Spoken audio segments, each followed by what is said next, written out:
निरंतर योग माना, बाबा को सौंप देना।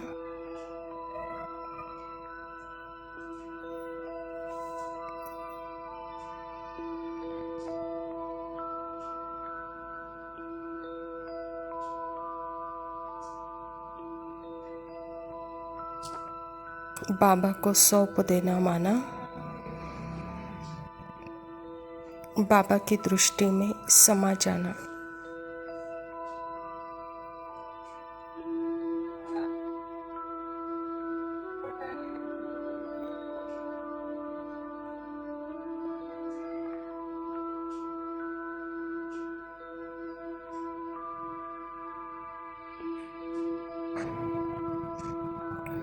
बाबा की दृष्टि सदा चेंजलेस है। बाबा पास्ट, प्रेजेंट, फ्यूचर को नहीं देखता, चेंजलेस बीइंग को देखता है।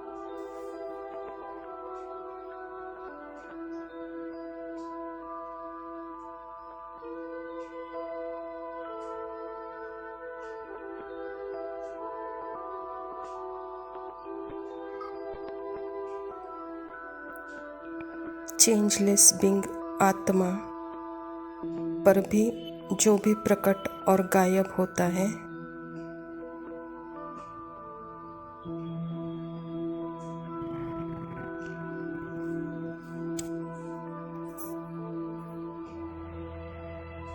वह मुँह होता है। प्रकट हुआ, गायब हुआ, मुँह हुआ।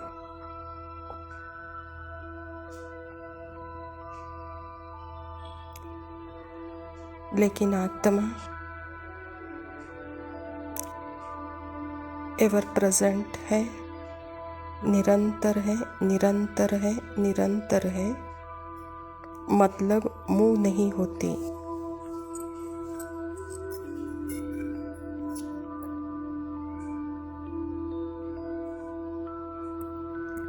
आत्मा के लिए पास्ट, फ्यूचर नहीं है।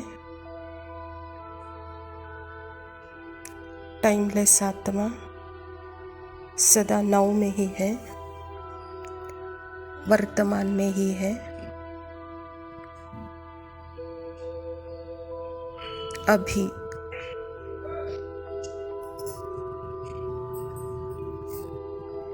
ऐसे ही बाबा भी सदा अभी है, कभी नहीं।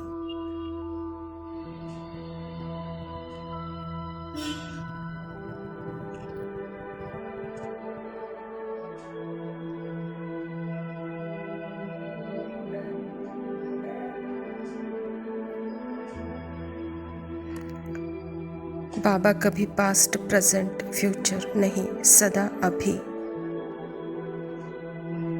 ऐसे आत्मा भी सदा अभी है, साइलेंस है।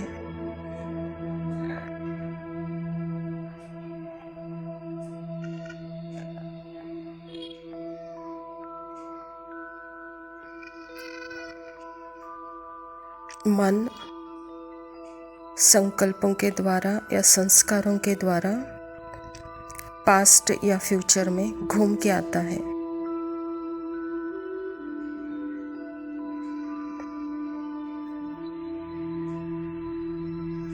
उसका संकल्प सदा व्हाट नेक्स्ट।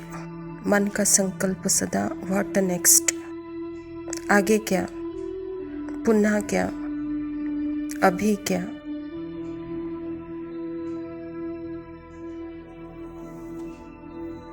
लेकिन आत्मा व्हाट नहीं, नाउ,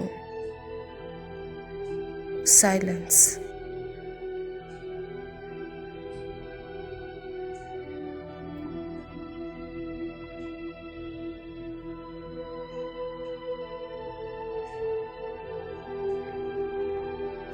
आत्मा जब नाउ में नहीं है तो अपने ही संकल्पों में फंसी और उस संकल्प को अपना स्वरूप बनती है, उसमें जान डालती है। उसको जिंदा करती है।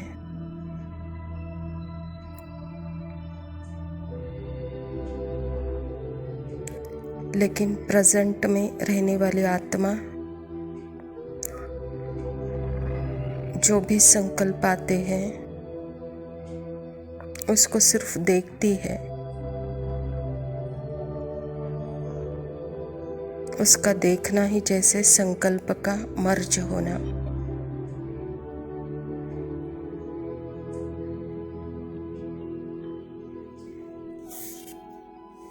संकल्प का स्वरूप नहीं बनती आत्मा, उसे देखकर उसको मिटाती है, उसे पास करती है। इसीलिए बाबा कहते, बच्चे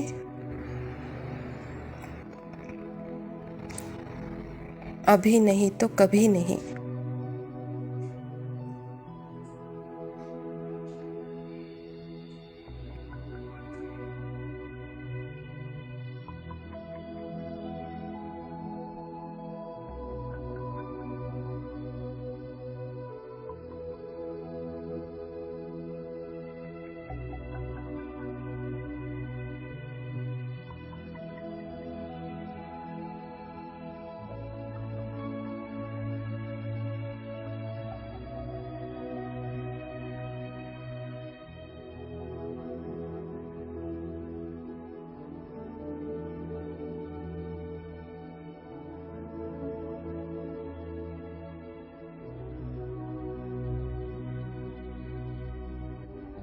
ओम शांति। प्रातः मुरली बाप दादा मधुबन। मीठे बच्चे, बाप तुम्हें ज्ञान योग की खुराक खिलाकर ज़बरदस्त खातिरी करते हैं, तो सदैव खुश मौज में रहो और श्रीमत अनुसार सबकी खातिरी करते चलो। स्वयं परमपिता परमात्मा शिव बाबा प्रजापिता ब्रह्मा के तन में आकर के हम बच्चों को यह ईश्वरीय विश्वविद्यालय की स्थापना की है। सदा मैं में टिकना। मैं अर्थात ही वही ज्ञान है और वही योग है। इस स्मृति स्वरूप स्थिति जैसे कि खुराक है, और जिसने खुराक बनाया, और खुराक तो बनाया लेकिन शक्तिशाली खुराक को मैंने हजम नहीं किया, तब तक खुशी मौज में नहीं रह सकते। शक्तिशाली खुराक है, और जिसको जो हजम करता है वही सदा खुशी मौज में रह सकता है, वही श्रीमत की खातिरी कर सकता है, वही श्रीमत की पालना कर सकता है, वही सबकी भी खातिरी कर सकता है। इसीलिए जब तक उस मैं के स्वरूप में नहीं टिकते हैं तब तक वह खुराक नहीं बनता, और जब तक खुराक नहीं बना तब तक खा नहीं सकते, और जब तक खाते नहीं हैं तब तक शक्ति नहीं बनती है, और जब तक शक्ति नहीं बनती है तब तक खुशी मौज में रह नहीं सकते, श्रीमत पर चल नहीं सकते, सबकी खातिरी कर नहीं सकते। इसलिए बाबा कहता है कि बच्चे सदा ज्ञान योग की खुराक खाओ, कहता बाबा। प्रश्न है, इस संगम युग पर आपके पास सबसे अमूल्य चीज़ कौन सी है जिसकी संभाल करनी है? उत्तर है, यह सर्वोत्तम ब्राह्मण कुल में आपकी यह जीवन बहुत अमूल्य है, इसीलिए शरीर की संभाल ज़रूर करनी है। ऐसे नहीं कि यह तो मिट्टी का पुतला है, कहाँ तक खलास हो जाए, नहीं, इसको जीते रखना है। कोई बीमार होता है तो उसे तंग होना नहीं है, उसको बोलो तुम शिव बाबा को याद करो। याद करेंगे तो उतना पाप कटता जाएगा। उनकी सर्विस करनी चाहिए, जीता रहे, शिव बाबा को याद करता रहे। जब तक स्मृति स्वरूप आत्मा स्वयं के अचल अड़ोल एकरस स्थिति में नहीं है तब तक पुरुषार्थ भी नहीं है। पुरुषार्थ ऐसे नहीं कि मन शांत हुआ उसके बाद में पुरुषार्थ करो, या बॉडी स्टेबल होगी तो उसके बाद में पुरुषार्थ करो, बॉडी के रोग खत्म हुए तो उसके बाद में पुरुषार्थ करो। नहीं, पुरुषार्थ का आधार मेरी अचल अडोल एकरस स्थिति है, आत्मा की स्टेबिलिटी है। और जो स्टेबल आत्मा है अपने संकल्पों से ही अलग है, तो उसके बॉडी के कोई भी रोग का अनुभव उस आत्मा को नहीं होता, और वह आत्मा सदा अपने स्वरूप में होने के कारण सदा परमात्मा के याद में ही है। यही है यह अमूल्य जीवन बचाना, इस शरीर को बचाना। इस शरीर को जो कुछ भी होता है, रोग होता है या इसको कोई बीमारी लगती है, तो बाबा कहता है कि बच्चे एक्चुअली वहाँ से आप दूर हो जाओ, संकल्प से दूर हो जाओ, अपने अचल अडोल एक रस स्थिति में रहो। तो यही जैसे कि इस बॉडी की खातरी है, कहता बाबा। लेकिन जब शरीर रोगी बनता है तो वह अपने तरफ खींचता है और मन भी रोगी बन जाती है। तो इसीलिए यह रोगी बनने के बाद में पुरुषार्थ करो। कल कल कल नहीं, कल नहीं, जो करना है अभी करो, क्योंकि अभी शरीर भी साथ दे रहा है, समय भी साथ दे रहा है। तो अभी तैयार होकर बैठो, कहता बाबा। कल यह शरीर जब अति रोगी होगा तो कोई पुरुषार्थ नहीं कर पाएंगे। पुरुषार्थ अर्थात ही अपनी स्थिति, अचल अडोल अवस्था, एकरस स्थिति, यही है पुरुषार्थ। तो बाबा भी कहता है कि बच्चे यह शरीर बहुत ही अमूल्य है, कीमती है, इसकी संभाल करो। संभालना अर्थात ही इससे अलग हो जाओ, अलग होकर इसकी खातरी करो। धारणा के लिए मुख्य सार है, पहला पॉइंट है, अपने को देखो, मैं पुरुषार्थ में उत्तम हूँ, मध्यम हूँ या कनिष्ठ हूँ, मैं उच्च पद पाने के लायक हूँ, मैं रूहानी सर्विस करता हूँ। उत्तम अर्थात ही स्मृति स्वरूप आत्मा अपने अवस्था से नीचे नहीं आती है, अपने देह के संबंध, वस्तु, वैभव का वह स्वरूप नहीं बनती है। सदा अपने एकरस अचल अडोल अवस्था में वह स्थिर है। स्थिर होकर अपने मन की अवस्था को ही वह साक्षी देखती है, और साक्षी अवस्था में वह मुँह नहीं होती है अपने मन के साथ। और मध्यम पुरुषार्थी उस संकल्पों में मोह होता है, वह संकल्प का स्वरूप बनता है। और कनिष्ठ पुरुषार्थी उस संकल्प का स्वरूप बन करके कर्म करता है, अर्थात उस कर्म में मैंपन, मेरापन आता है। तो वह जैसे कि कनिष्ठ पुरुषार्थी। तो बाबा कहता है कि बच्चे सदा रूहानी सेवाधारी बनो, कहता बाबा। दूसरा पॉइंट है, बाबा कहता तीसरे नेत्र से आत्मा भाई को देखो, भाई भाई समझ सभी को ज्ञान दो, आत्मिक स्थिति में रहने की आदत डालो तो कर्मेंद्रियां चंचल नहीं होगी।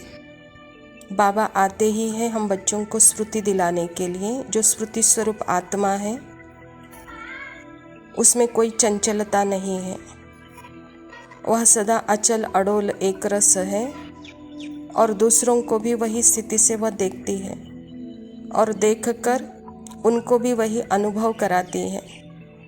तो बाबा कहता है कि बच्चे यह जैसे कि आपकी आदत हो, आप आदत के वश नहीं, यह स्मृति जैसे मन उसकी आदत ही बने, कहता बाबा।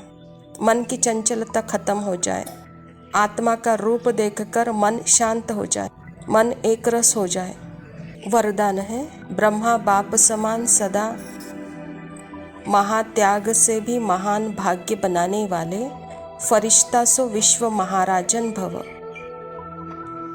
बाबा कहता फरिश्ता सो विश्व महाराजन बनने का वरदान उन्हीं बच्चों को प्राप्त होता है जो ब्रह्मा बाप के हर कर्म रूपी कदम के पीछे कदम उठाते हैं। उनकी मन बुद्धि संस्कार सदा बाप के आगे समर्पित है।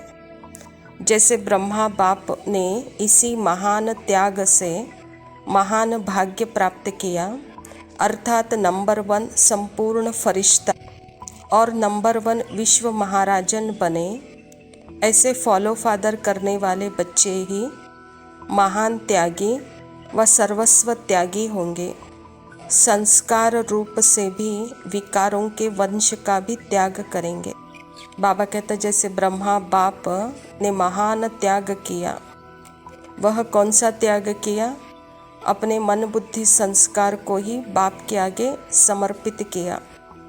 तो जो कुछ भी मन बुद्धि संस्कार के द्वारा मेरे सामने जो मूव होता है, वह सेकंड सेकंड का मूव, वह सदा ही बाप को अर्पण करते जाना है, बाप के यज्ञ में स्वाहा करना है। जब यह सदा ही हमारा प्रोसेस चलता रहता है, तब बाबा कहता है कि बच्चे आप फरिश्ता सो देवता बन सकते हो, कहता बाबा। अर्थात जो मन बुद्धि संस्कार के द्वारा आपके सामने आ रहा है, वह आता रहेगा, भयंकर आता रहेगा, लेकिन उसको देखते हुए उसको बाबा को सौंप दो, लेकिन उसका स्वरूप नहीं बनो। और जो बच्चे स्वरूप नहीं बनते हैं, इस महान त्याग का महान भाग्य प्राप्त करते हैं। तो बाबा कहता भविष्य में वही विश्व महाराजन के साथ अपना पार्ट बजाएंगे। स्लोगन है, अभी सब आधार टूटने हैं, इसीलिए एक बाप को अपना आधार बना लो। मन को सदा आधार चाहिए, सहारा चाहिए। मन सदा किसी के टच में रहता है, उसको अटैच चाहिए। मन निराधार बनना नहीं चाहता, वह प्रेजेंट में रहना नहीं चाहता, वह अकेला बैठना नहीं चाहता, वह घूमना चाहता है। तो इसलिए बाबा कहता है कि बच्चे अभी इसी मन से ही आपको सज़ा का अनुभव होगा, इसीलिए सारे आधार अभी टूटने हैं। तो इस मन का स्वरूप आप आत्मा नहीं बनो। आत्मा को कोई आधार नहीं चाहिए, वह सदा ही निराधार है। निराधार के साथ यानी परमात्मा के साथ है। अच्छा मीठे मीठे सिकिलदे बच्चों प्रति नंबरवार पुरुषार्थ अनुसार माता पिता बाप दादा का याद प्यार और गुड मॉर्निंग। रूहानी बाप की रूहानी बच्चों को नमस्ते।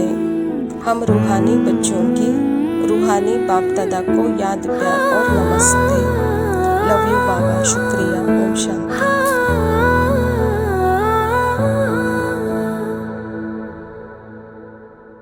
तुझसे मेरा जीना मरना जान तेरे हाथ में, 100 जन्म भी कम क्यों लागे तेरे साथ में। मैं मुसाफिर तू मुसाफिर इस मोहब्बत के सफर में। दो अकेले रोए मिलके दोनों रब के घर में, साथ तेरे ना सफर वो सफर नहीं लगता। तू है तो दिल धड़कता है, तू है तो सांस आती है, तू ना तो घर नहीं लगता, तू है तो डर नहीं लगता, तू है तो गम ना आते हैं, तू है तो मुस्कुराते हैं कि तेरे बिन सो नहीं सकते, किसी के हो नहीं सकते। तू है तो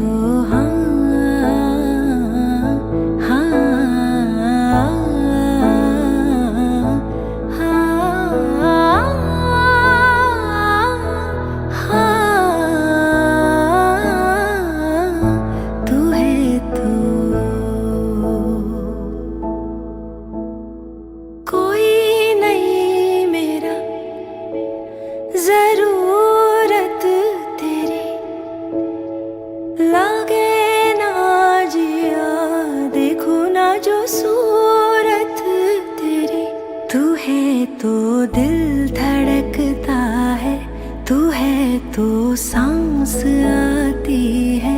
तू ना तो घर घर नहीं लगता, तू है तो डर नहीं लगता।